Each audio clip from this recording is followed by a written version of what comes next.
Hello my friends, I'm Mark Johnson. Thank you for being here. Today we're going to work on an image submitted by Katrin Shapatava from Atlanta.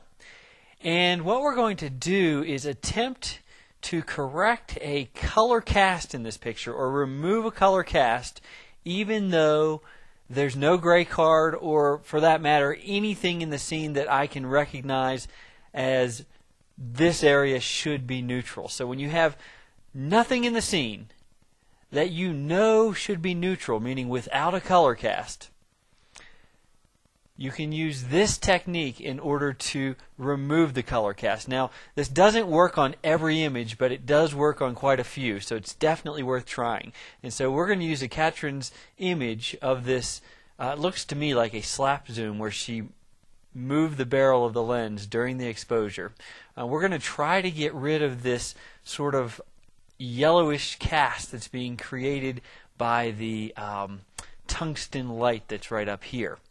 And so in order to do this, the first thing that we need to do is set a tool preference. So we're going to go over here to the eyedropper tool. I call it the turkey baster sometimes.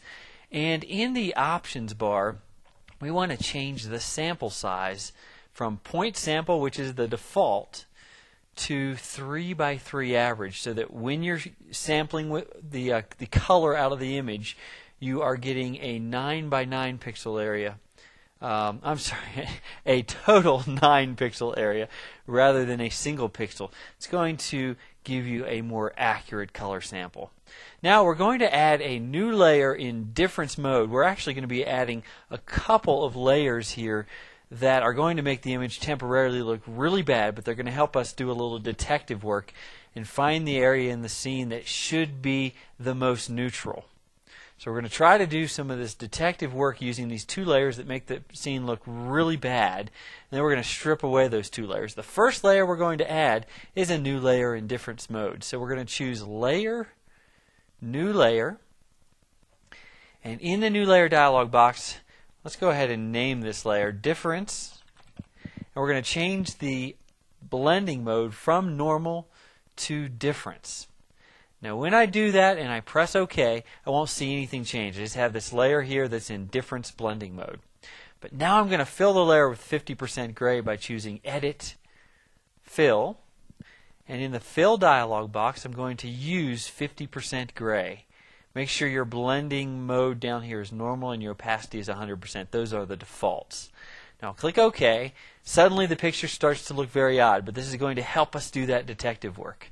Now what we're going to do is add a threshold layer. This is a threshold adjustment layer, so we're going to choose Layer, New Adjustment Layer, and Threshold. And Threshold 1, fine, that's a perfect name for it. I'll click OK. And in the threshold dialog box, what you want to do is drag this slider all the way to the left until the threshold level equals 1.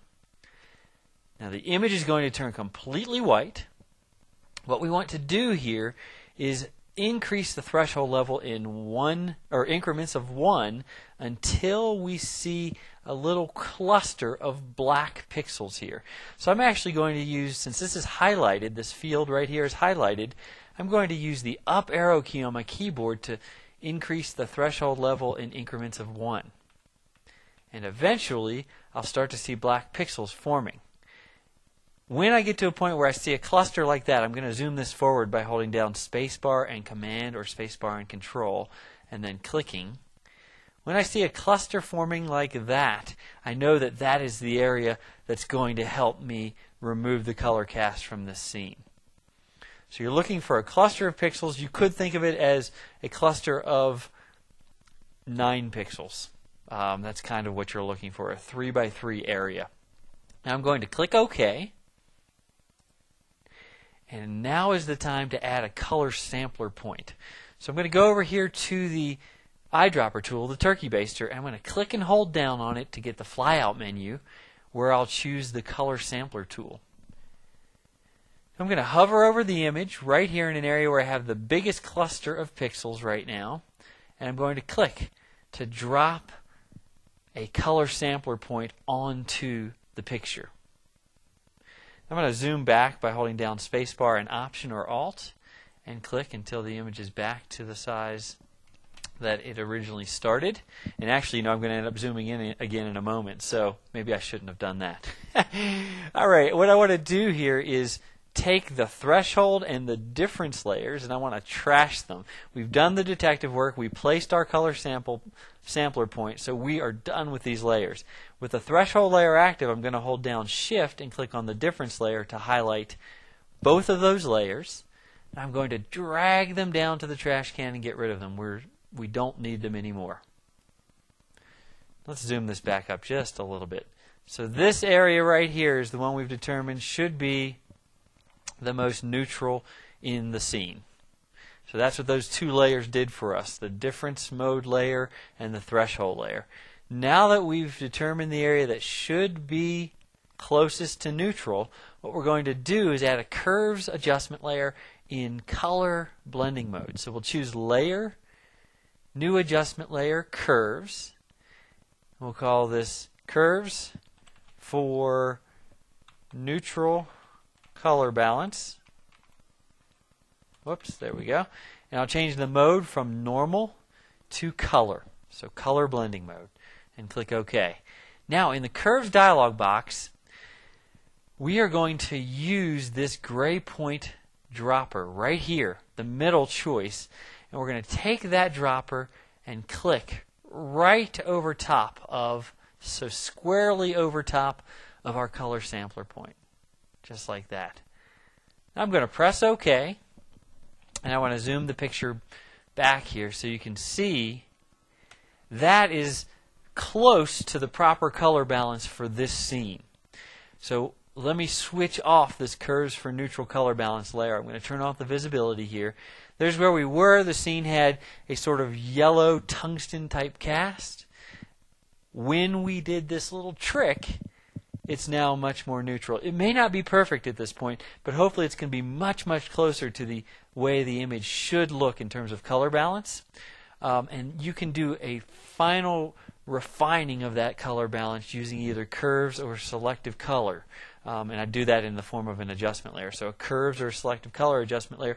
You could do a little bit more tweaking if you wanted to. In fact, you could just reopen this curves for neutral color balance layer and dive into the red, green, and blue channels. And you can do a little bit more tweaking if necessary, if things don't look good at this point.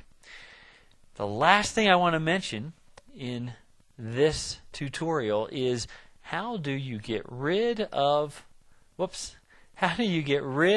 this color sampler point. That is a non-printing point on your image, so it won't print, so you don't have to get rid of it. But if you want to get rid of it, make sure that the color sampler tool is active, and then in the options bar up here there's a clear button. This clear button will get rid of all color sampler points on your image. So there you go, that wiped out the point.